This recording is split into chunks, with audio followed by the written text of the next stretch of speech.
એટલા માટે ઘણા લોકોને મારી વાત કડવી લાગશે. બેન્ડવાળા મિત્રોને પણ કેમ છું, આદિવાસી વિસ્તારોમાં 250 બેન્ડ છે. 250 બેન્ડના જે મેન છે રોકીસ્ટારના બેન્ડ પિન્ટુભાઈને પણ વિનંતી કરું છું, 1.5 લાખ રૂપિયા, 1,20,000, 1,30,000 આટલી બધી ફી લેવાનું તમે પણ બંધ કરજો. બહુ બધી રજૂઆતો આવે છે એટલે બેન્ડવાળા મિત્રોને પણ વિનંતી કરું છું, માપનું ડીજે રાખજો, માપનું સાઉન્ડ રાખજો, માપના કલાકાર રાખજો, પણ આપણા લોકોને પોસાય ભાવ રાખજો. નહીં તો આવનારા દિવસોમાં આ વિસ્તારમાંથી બેન્ડ વાજા પણ અમે બહિષ્કાર કરીશું. મારા યુવાન મિત્રો, 11 વાગ્યાથી નાચવા પડો છો, 5 વાગ્યા સુધી નાચો છો, કૂદો છો. કુદરતની દેન છે આદિવાસીઓ પર. આખી રાત નાચશે પછી પણ થાકશે નહીં.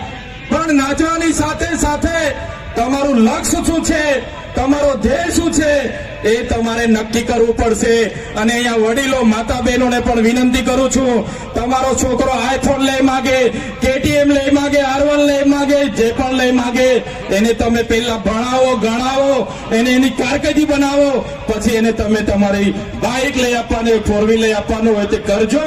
પણ આપણા બાળકોને શિક્ષિત કરવાની જવાબદારી આપણી બધાની છે.